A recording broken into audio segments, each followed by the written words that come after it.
అన్నదాత అన్నదాత మీ అన్నదాత చెమటోడ్చి ఆహారాన్నందించే రైతన్నా అనునిత్యం నీ కండదండగా నిలిచే నేస్తం ఎవరన్నా అన్నదాత అన్నదాత మీ అన్నదాత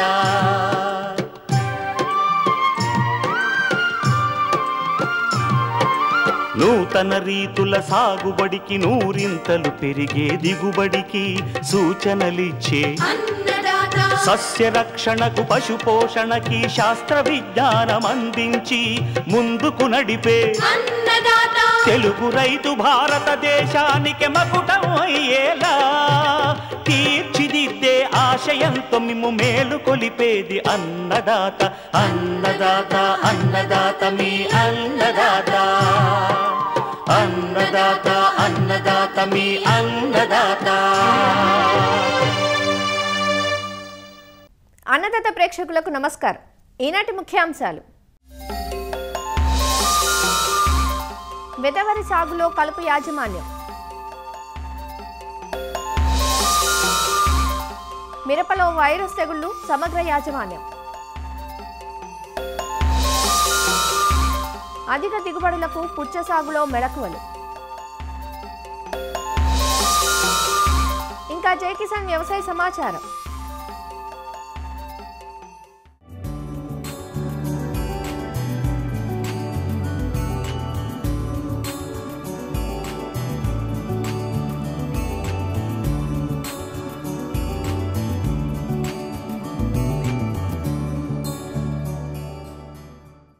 వరిని నాటు పెట్టడంతో పాటు నేరుగా వెదజల్లి కూడా సాగు చేస్తుంటారు. వేసవిలో సాధారణంగా దమ్ములో విత్తనాన్ని చేత్తో చాళ్లలో వేసుకోవటం లేదా డ్రమ్ సీడర్ పద్ధతిలో విత్తుకోవడం చేస్తుంటారు. నేరుగా విత్తినప్పుడు వరికి కలుపు సమస్యగా ఉంటుంది. కలుపును సకాలంలో అరికట్టకపోతే దాదాపు 30% దిగుబడులపై ప్రభావం చూపుతుందని ఒక శాస్త్రీయ అంచనా. కలుపు తీయించేందుకు కూలీల సమస్య తీవ్రమవుతున్న ప్రస్తుత సమయంలో రసాయన మందులు రైతుకు కొండంత అండగా ఉంటున్నాయి. అయితే వీటి వాడకంలో రైతులు అవగాహన కలిగి ఉండాలి. వరిని వెదజల్లి సాగు చేసే పద్ధతిలో సమగ్ర కలుపు నివారణ పద్ధతులను తెలియజేస్తున్నారు హైదరాబాద్లోని ప్రొఫెసర్ జయశంకర్ తెలంగాణ రాష్ట్ర వ్యవసాయ విశ్వవిద్యాలయం అఖిల భారత సమన్వయ కలుపు యాజమాన్య విభాగం ప్రధాన శాస్త్రవేత్త డాక్టర్ బి పద్మజ. ఈ మధ్యకాలంలో రైతు సోదరులు వరి పంటను మరీ ముఖ్యంగా రబీ కాలంలో వెదజల్లే పద్ధతిలో సాగు చేయడం అనేది ప్రధానంగా చూస్తూ ఉన్నాము. నాటిన పద్ధతితో పోల్చినప్పుడు వెదజల్లే పద్ధతిలో చూస్తే ఈ కలుపు సమస్య అనేది తీవ్రంగా ఉంటుంది. సరైన సమయంలో కలుపుని కనుక మనము నివారించకపోతే వరిలో అత్యధికంగా దిగుబడుల్ని నష్టపోతాం. కాబట్టి కలుపు సమస్యను మనము వివిధ రకాలైన కలుపు మందులను వాడి ఈ సమస్య నుంచి మనం బయటపడవచ్చు. అందులో ముఖ్యంగా 2 రకాల కలుపు మందులు ఉంటాయి. వరి పంటను విత్తిన వెంటనే వాడుకునే కలుపు మందులు, అలాగే విత్తిన తర్వాత వరి మొలిచిన తర్వాత కలుపు మొక్కలు మొలిచిన తర్వాత వాడుకునే కలుపు మందులు. విత్తిన తర్వాత అయితే వెంటనే అంటే 2 రోజుల లోపల వాడుకోవడానికి అనువైన కలుపు మందులు ఏంటంటే పైరజోసల్ఫరాన్ ఇథైల్ అనే కలుపు మందు సాతి అనే పేరుతో దొరుకుతుంది. ఇది ఎకరానికి 80 గ్రాములు వాడుకోవచ్చు. ప్రిట్లాక్లోర్ అనే కలుపు మందును ఎకరానికి 600 నుంచి 800 మిల్లీలీటర్ల చొప్పున వాడుకోవచ్చు. అలాగే ప్రిట్లాక్లోర్తో పాటు పైరజోసల్ఫరాన్ ఇథైల్ అనే కలుపు మందును ఈరోస్ గోల్డ్ అనే పేరుతో దొరుకుతుంది. ఇది ఎకరానికి 800 గ్రాములు నీటిలో కరిగే గుళికలు. వీటిలో ఏదైనా ఒక కలుపు మందును మనం వాడుకోవచ్చు. ఈ కలుపు మందును కానీ మనము ఎకరానికి 200 లీటర్ల నీటిలో కలుపుకుని భూమిపైన సమానంగా పడే విధంగా పిచికారీ చేసుకుంటే వరి పంటకు ఏ విధమైన నష్టం జరగకుండా కలుపు మొక్కలు మాత్రమే నాశనమవుతాయి. ఒకవేళ ఈ విధంగా మనం వాడుకోలేని పక్షంలో వరి మొలిచిన తర్వాత మళ్ళీ 15-20 రోజుల వరకు కూడా వాడుకునే కలుపు మందులు ఉన్నాయి. ఇందులో ముఖ్యంగా బిస్పైరిబాక్ సోడియం ఎకరానికి 80 నుంచి 100 మిల్లీలీటర్ల చొప్పున వాడుకోవచ్చు. లేదా పెనాక్సిలం ఎకరానికి 400 మిల్లీలీటర్ల చొప్పున వాడుకోవచ్చు. ఇవి డైరెక్ట్ కలుపు మందులు వాడుకునేవి. అలాగే కాకుండా ఈ మధ్యకాలంలో ఎక్కువగా అంటే అన్ని రకాల కలుపు మొక్కల జాతుల్ని చంపడానికి మిశ్రమ కలుపు మందులు అందుబాటులో ఉన్నాయి. అవేంటంటే ముఖ్యంగా హాల్మిక్స్ అయితే ఎకరానికి 8 గ్రాములు, లేదా సెహాలఫాబ్యూటైల్ ప్లస్ పెనాక్సిలం కలుపు మందు మిశ్రమము, లేదా కౌన్సిల్ యాక్టివ్ పేరుతో ఎక్కువగా వాడుతూ ఉన్నారు రైతులు, ఎకరానికి 90 గ్రాములు. ఇది ట్రయాఫోమన్తో పాటు ఇథాక్సిసల్ఫరాన్ కలగలిపిన మిశ్రమ కలుపు మందు. ఈ మూడిటిల్లో ఏదో ఒక దానిని తీసుకుని ఎకరానికి 200 లీటర్లో గనక కలుపుకుని కలుపు మొక్కలు బాగా తడిచే విధంగా గనక పిచికారీ చేస్తే మొలచిన కలుపు కూడా నివారించబడి వరి పెరుగుదల బాగా ఉండడానికి అవకాశం ఉంది. అయితే రైతు సోదరులు ఈ మిశ్రమ కలుపు మందుల్లో మళ్ళీ ఇంకొక మిశ్రమ కలుపు మందు అంటే ఇప్పుడు వివాయోతో పాటు ఆల్మిక్స్ వాడడము, లేదా కౌన్సిల్ యాక్టివ్తో పాటు ఆల్మిక్స్ వాడడము గమనించడం జరిగింది. ఈ విధంగా చేస్తే ఈ కలుపు మందులు తొందరగా కలుపు మొక్కల మీద వాటి యొక్క పనితనాన్ని కోల్పోతాయి. కలుపు మొక్కలు వాటికి నిరోధకత ఏర్పరచుకుని ఈ మందుల పనితనం అనేది తొందరగా క్షీణిస్తుంది. కాబట్టి మిశ్రమ కలుపు మందులు వాడేటప్పుడు తప్పనిసరిగా ఒక్క కలుపు మందు మాత్రమే వాడుకోవాలి. ఇప్పుడు ఒక కలుపు మందు మనం వాడుకున్నప్పుడు ఏవైతే కలుపు మొక్కలు కొన్ని మొక్కలు ఎక్కడైనా తప్పించుకోవడమో, అంటే మన స్ప్రే పడకుండా ఉండడమో, లేదా కలుపు మందు యొక్క పనితనము తర్వాత కూడా ఈ చిన్న చిన్న కలుపు మొక్కలు మొలిచి వరి పూత దశకు వచ్చేటప్పుడు కూడా ఇవి కూడా పూత దశకు రావడము, ఈ విధంగా ఎక్కడైనా కొన్ని కలుపు మొక్కలు కనుక తప్పించుకుంటే కనుక అవి మళ్ళీ విత్తనాన్ని ఏర్పరచుకుని తర్వాతి సీజన్కి వాటి సంతతిని ఎక్కువగా అభివృద్ధి చేసుకుంటాయి. కాబట్టి 2 రకాల కలుపు మందులు 4 రకాల కలుపు మందులు వాడకుండా ఈ ఎక్కడైతే కొన్ని మొక్కలు తప్పించుకున్నాయో వాటిని చేతితో పీకివేయడం అనేది చాలా మంచి పద్ధతి. తద్వారా ఈ యొక్క కలుపు మొక్కలు నిరోధకత అనేది ఏర్పరచుకోకుండా ఉంటాయి. ఈ పద్ధతిని పాటించి వరిలో సమర్థవంతంగా మనం కలుపు యాజమాన్యాన్ని చేసుకోవచ్చు.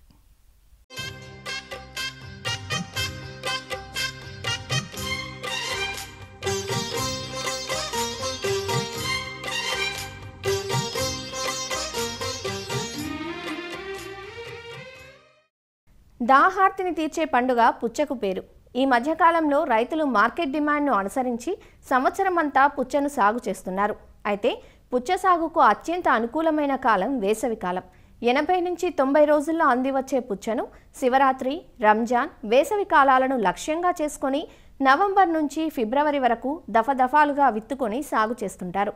ఈ మధ్యకాలంలో పుచ్చ సాగులో వచ్చిన మల్చింగ్, డ్రిప్ వంటి ఆధునిక విధానాలు రైతుకు ఉపయుక్తంగా ఉండి ఎకరాకు 25 నుంచి 30 టన్నుల వరకు అధిక దిగుబడులను అందిస్తున్నాయి. పుచ్చ సాగులో అధిక దిగుబడులకు పాటించాల్సిన మెలకువలను వివరిస్తున్నారు ప్రొఫెసర్ జయశంకర్, తెలంగాణ రాష్ట్ర వ్యవసాయ విశ్వవిద్యాలయం, నాగర్ కర్నూలు జిల్లా Palem Krishi Vijnana Kendram program coordinator doctor T Prabhakar Reddy. వేసవి డిమాండ్ని దృష్టిలో ఉంచుకొని పుచ్చ సాగు చేసుకోవడం అనేది చాలా ఉత్తమమైన మార్గం. ప్రస్తుతం మనకి డిసెంబర్ చివరి నుంచి జనవరి చివరి వరకు మనకు పుచ్చ సాగు చేసుకోవడానికి అనుకూలమైన సమయం. పుచ్చ పంట అనేది 90 రోజుల సమయం పట్టే పంట. ఈ పంట మనం చూసుకున్నట్లయితే ఒక ఎకరాకు 500 నుంచి 600 గ్రాములకు వరకు కూడా విత్తన మోతాదు సరిపోతుంది. దీనిలో మనకు 2 రకాల విత్తనాలు మనకు అందుబాటులో ఉన్నాయి. ఒకటి తెలుపు నలుపు చారలు కలిగిన రకం, రెండోది ముదురు ఆకుపచ్చ రకాలు. మనకు తెలుపు నలుపు చారలు కలిగిన రకాలు కనుక చూసుకున్నట్లయితే NSS 295, NSS 775, దాంతోపాటు వసుధ, ఐశ్వర్య, స్వాతి, సరస్వతి ఈ రకాలు మనకి చాలా అనుకూలమైనవి. దాంతోపాటు ముదురు ఆకుపచ్చ రంగు కలిగిన రకాలు కనుక చూసుకున్నట్లయితే మనకి ఈ ఐస్ బాక్స్ లేదా అరుణ్, సుమన్, కిరణ్ అనే రకాలు మనకి ఈ ముదురు ఆకుపచ్చ కలిగిన రంగు కలిగిన రకాలు ఇవి అనుకూలమైనవి. ముఖ్యంగా ఈ రకాలన్నీ కూడా 90 రోజులు కలిగిన రకాలు. ఒక ఎకరాకి 8 నుంచి 12 టన్నుల వరకు కూడా మనకు దిగుబడి ఇచ్చే అవకాశం ఉంది. మనకు విత్తుకునే విధానం కనుక చూసినట్లయితే వరుసకు మధ్యలో 2 నుంచి 2.5 మీటర్ల వెడల్పు కలిగిన వరుసను కనుక మనం వదిలేసి ఈ వరుసల మధ్య అంటే మొక్కల మధ్య మనకు 40 నుంచి 50 సెంటీమీటర్ల దూరం పెట్టుకొని మనం విత్తుకోవచ్చు. అయితే 2 వరుసల మధ్య మనం ఒక కాలువ కనుక చేసుకొని కాలువకు 2 వైపులా కనుక విత్తుకున్నట్లయితే మనకు నీటి యాజమాన్యం సులభంగా ఉంటుంది. ముఖ్యంగా మనకు విత్తిన తర్వాత అంటే మన కలుపు యాజమాన్యం గురించి విత్తిన 2 రోజుల లోపు మనకు పెండి మిథిలిన్ 1.25 లీటర్ ఒక ఎకరా కనుక తీసుకొని స్ప్రే చేసుకున్నట్లయితే చాలా వరకు కూడా కలుపును నివారించుకునే అవకాశం ఉంటుంది.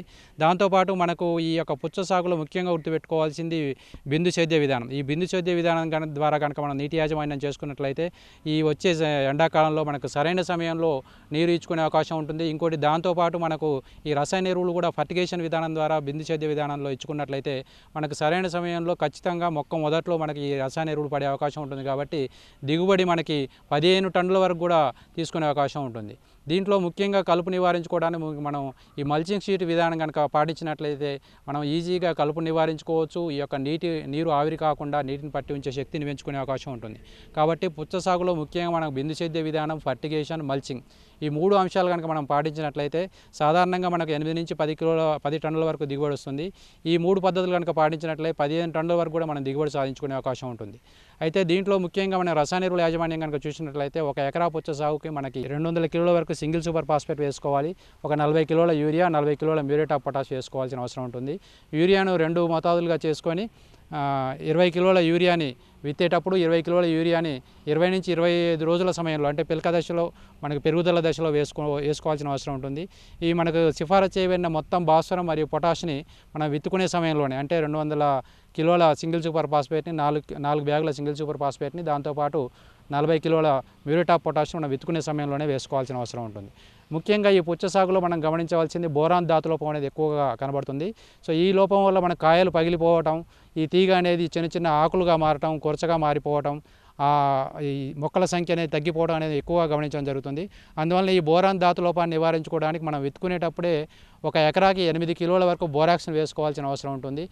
మనం పైపాటుగా కనుక మనం పిచికారీ చేసుకోవాలనుకున్నప్పుడు ఈ బోరాక్స్ని 2 సార్లు పిచికారీ చేసుకోవాలి. ఒకటి 2 నుంచి 4 ఆకుల దశలో, రెండవది ఈ కాయ పెరుగుదల దశలో పిచికారీ చేసుకోవాల్సిన అవసరం ఉంది. సో దీని గురించి కానీ మనం బోరాక్స్ని కనుక తీసుకున్నట్లయితే 3 గ్రాముల బోరాక్స్ను 1 లీటర్ నీటికి కలిపి 2 సార్లు మనం పెరుగుదల దశలో, కాయ ఏర్పడే దశలో 2 సార్లు పిచికారీ చేసుకోవాలి. సో దీంతోపాటు మనం ఈ పుచ్చ పంటలో మనం ముఖ్యంగా గమనించవలసింది తామర పురుగులు. ఈ తామర పురుగులు కనుక గమనించినట్లయితే పిప్రోనిల్ 2 ml per లీటర్ నీటికి కలిపి పిచికారీ చేసుకోవచ్చు. దాంతోపాటు మనకి బూజు తెగులు కనుక గమనించినట్లయితే మ్యాంకోజెబ్ 2.5 గ్రాముల లీటర్ నీటికి పిచికారీ చేసుకోవాల్సిన అవసరం ఉంటుంది. దాంతోపాటు మనకు పరిస్థితిని బట్టి తక్కువ పంట కలిగిన రకాలైతే 70 రోజుల్లో, మనకు దీర్ఘకాలిక రకాలైతే 90 రోజుల్లో మనకు పంట కోతకు వచ్చే అవకాశం ఉంటుంది. కాబట్టి కాయ తీసివేసే సమయంలో మనం ఈ నీటి తడువులు తగ్గించుకున్నట్లయితే ఈ కాయ పగులను కూడా నివారించుకునే అవకాశం ఉంటుంది. సో పరిస్థితిని బట్టి మనము కొన్ని మెచ్యూరిటీని చూసుకొని మనం హార్వెస్ట్ చేసుకున్నట్లయితే మనకు అధికంగా దిగుబడి వచ్చే అవకాశం ఉంటుంది.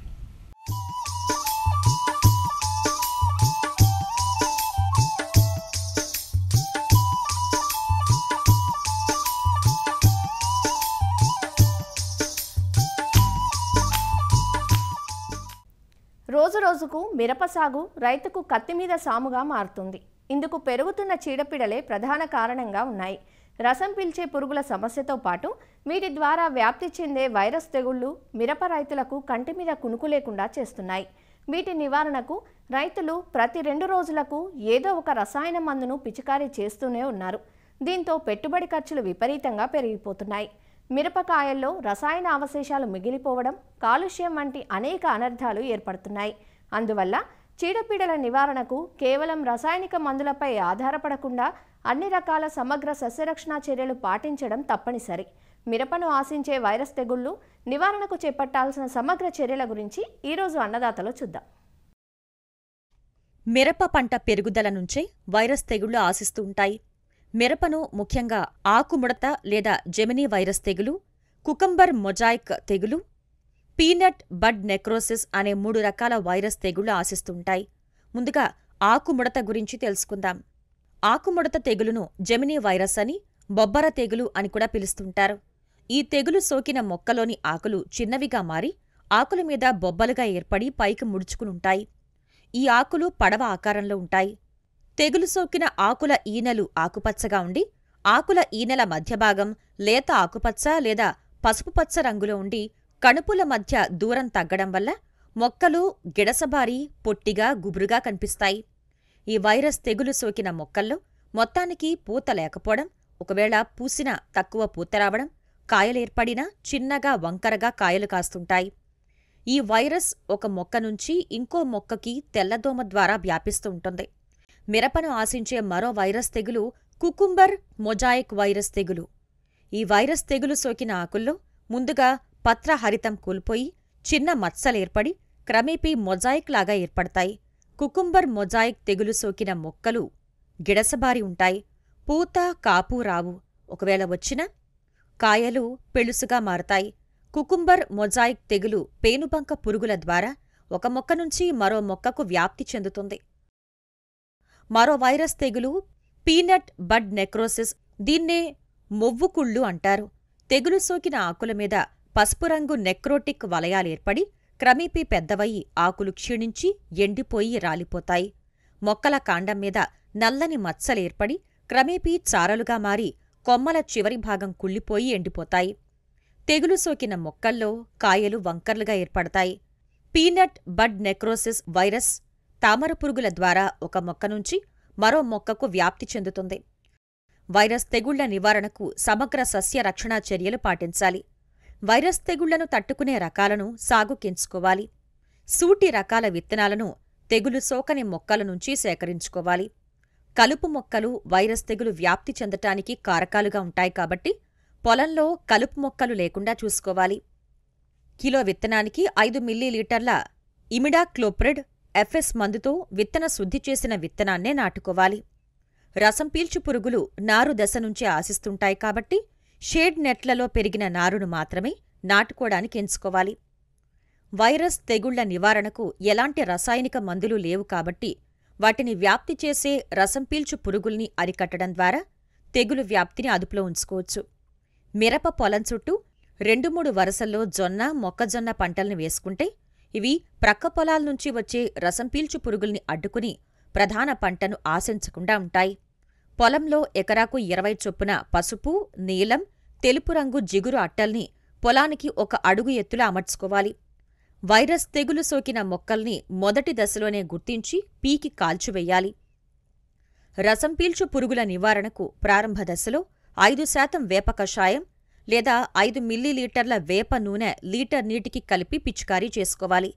చివరి అస్త్రంగా మాత్రమే రసాయనిక పురుగు మందుల్ని పిచికారీ చెయ్యాలి.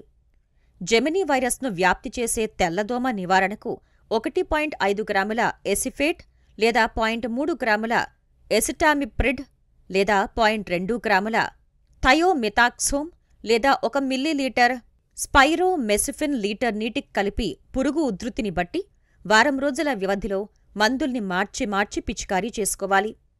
కుకుంబర్ మొజాయిక్ కలిగించే పేనుబంక నివారణకు 1.5 గ్రాముల ఎసిఫేట్ లేదా 2 మిల్లీలీటర్ల మిథైల్ డెమటాన్ లేదా 0.4 మిల్లీలీటర్ల ఇమిడాక్లోప్రిడ్ లీటర్ నీటికి కలిపి పిచికారీ చెయ్యాలి. మొవ్వుకుళ్ళు వైరస్ కలిగించే తామర పురుగుల నివారణకు పైరు మొదటి దశలో అంటే నాటిన 15-45 రోజులకు ఎకరాకు 8 కిలోల పిప్రోనిల్ గుళికలు వేసుకోవాలి.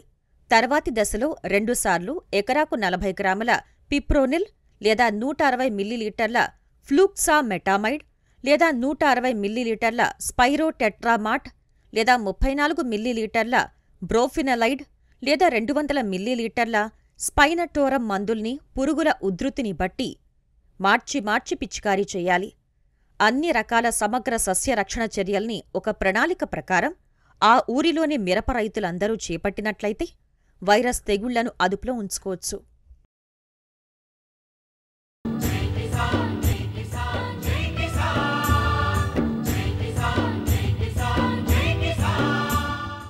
వ్యవసాయ సమాచారం ఇప్పుడు జై కిసాన్లో చూద్దాం. చిరుధాన్యాలు, ప్రకృతి వ్యవసాయం, ఔషధ మొక్కలపై గుంటూరు జిల్లాలో రైతు నేస్తం ఫౌండేషన్ తానా సంస్థ ఆధ్వర్యంలో ప్రత్యేక సదస్సు జరిగింది. పంటల సాగులో వాడుతున్న అధిక రసాయనాల వాడకాన్ని తగ్గించి సహజ విధానాలను పాటించాలని, ఈ విధానాల ద్వారా ఇటు పర్యావరణం, అటు మానవాళి ఆరోగ్యం రెండూ బాగుంటాయని నిపుణులు వివరించారు. అలానే చిరుధాన్యాల వాడకంపైన రైతులకు అవగాహన కల్పించారు. చిరుధాన్యాల గురించి పద్మశ్రీ డాక్టర్ ఖాదర్ వలి, ఔషధ మొక్కల గురించి ఛత్తీస్గఢ్ రాష్ట్ర సీఈఓ చంద్రశేఖరరావు వివరించారు.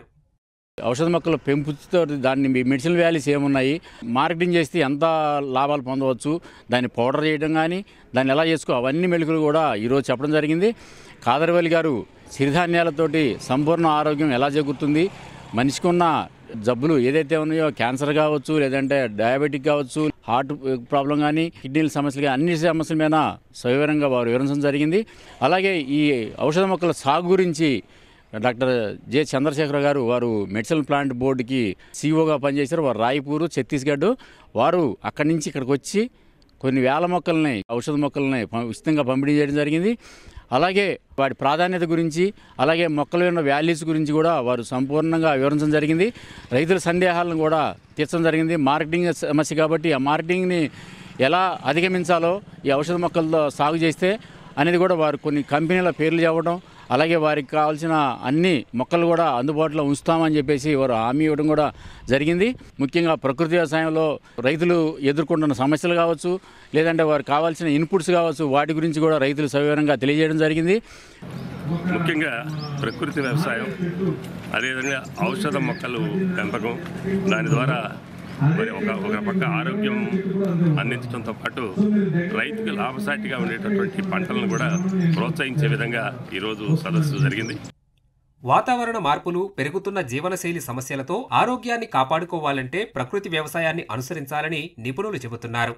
అలానే ఆహార, వాణిజ్య పంటల స్థానంలో చిరుధాన్యాలు, ఔషధ పంటల సాగుకు రైతులు తప్పనిసరి స్థానం కల్పించాలంటూ వారు సూచిస్తున్నారు. 2023-24 సంవత్సరానికి సంబంధించి నెల్లూరు జిల్లాలో రబీకి ఇప్పటికే 2 లక్షల ఎకరాల్లో నీటి విడుదల చేపట్టిన అధికారులు ప్రస్తుతం 93,000 ఎకరాలకు నీటి విడుదల చేసేందుకు సన్నద్ధమయ్యారు. ఇటీవల కురిసిన మిగ్జాన్ తుపాను ప్రభావంతో సోమశిల, కండలేరు జలాశయాల్లో నీరు రావడంతో ప్రభుత్వం అదనపు సాగునీటి కేటాయింపులు చేపట్టినట్లు అధికారులు చెబుతున్నారు. అయితే ఈ పరిస్థితుల్లో ఆలస్యంగా నాట్లు వేసే వరి రైతులు జనవరి 15వ తేదీ నాటికి నాట్లు పూర్తి చేయాలని, నాట్లను దగ్గరగా వేసుకోవాలని నెల్లూరు జిల్లా వ్యవసాయ శాఖ సంయుక్త సంచాలకులు సత్యవాణి సూచిస్తున్నారు. నెల్లూరు జిల్లా రబీ కాలం 23-24 సంవత్సరానికి గాను మనకి 2 లక్షల ఎకరాలకు నీరు ఇవ్వడానికి గాను మన ఏపీ మీటింగ్ లో నిర్ణయించడం జరిగింది. ఆ తర్వాత వచ్చిన మిగ్జాన్ తుఫాన్ వల్ల ఇంకొక కొంత అదనంగా నీరు చేరటం వల్ల మళ్ళా మనం ఒక 93,000 ఎకరాలకి నీరు ఇవ్వటానికి గాను మళ్ళా గవర్నమెంట్ నిర్ణయం తీసుకుంది కనుక కొత్తగా వరి వేసే గ్రామాల్లో రైతులు జాగ్రత్తలు తీసుకోవాల్సిన అవసరం ఉంది. ఆల్రెడీ రైతులు నార్లు వేసుకోవటం జరిగింది కనుక వేసిన నార్లని మనము జనవరి 15లోగా నాటుకోవాల్సిన అవసరం ఉంది. ఎందుకంటే జనవరి 15 తర్వాత నాటిన నాట్లకి మనకు ఏప్రిల్లో మళ్ళా ఎండాకాలంలో పట్టడం మూలంగా మనకి దిగుబడి తగ్గే అవకాశాలు ఉన్నాయి కనుక అందరూ జనవరి 15లోగా నాట్లను పూర్తి చేసుకోవాలి. అదేవిధంగా మనకిప్పుడు ఎక్కువ వర్షపాతం నమోదు అవటం వల్ల మనకి ఉల్లికోడు, కాండం తొలచి పురుగులు ఎక్కువగా వచ్చే అవకాశం ఉంది కనుక నారుమడిలో సస్యరక్షణ చర్యలు చేపట్టాలి. అదేవిధంగా నాటిన తర్వాత కూడా పొలంలో పర్యవేక్షణ చేసుకుంటూ చీడపీడలు రాకుండా జాగ్రత్తలు తీసుకోవాల్సిన అవసరం ఎంతైనా ఉంది. కొన్ని ఏరియాల్లో ఏదైనా నారు ముదురుబడి నాట్లు వేసుకోవాల్సి అనుకుంటే రైతులు ఎక్కువ మొక్కల్ని ఒక కుదురికి చొప్పున ఎక్కువగా మొక్కలు వేసుకోవటము, యూరియా ఒక 20 కేజీలు అదనంగా వేసుకోవటం ద్వారా మనము ఈ కొంచెం దిగుబడి ఎక్కువగా పొందే అవకాశం ఉంది కనుక అదేవిధంగా దగ్గరగా కూడా వేసుకోవటం కూడా మంచిదే. ఎందుకంటే ఎక్కువ పిలకలు వచ్చే అవకాశం ఉండదు కనుక ముదురు నారుకి ఈ జాగ్రత్తలు తీసుకుంటూ నీటి యాజమాన్యాన్ని చేసుకున్నట్టయితే మనకు మంచి దిగుబడి వచ్చే అవకాశం ఉంటుంది. కాబట్టి రైతులు ఈ తెలియజేసిన జాగ్రత్తలు తీసుకోవాల్సిన అవసరం ఉంది. మరిన్ని విభిన్న అంశాలతో రేపటి అన్నదాతలో మళ్ళీ కలుసుకుందాం. అంతవరకు సెలవు. నమస్కారం. అన్నదాతలు తమ సందేహాలు, సమస్యలను 1800-425-4085 టోల్ ఫ్రీ నెంబర్లో ఉదయం 10 గంటల నుంచి 11 గంటల మధ్య పని దినాల్లో సంప్రదించగలరు. ఈ కార్యక్రమాన్ని యూట్యూబ్లో www.youtube.com/annadaata ETV లింక్ ద్వారా వీక్షించవచ్చు.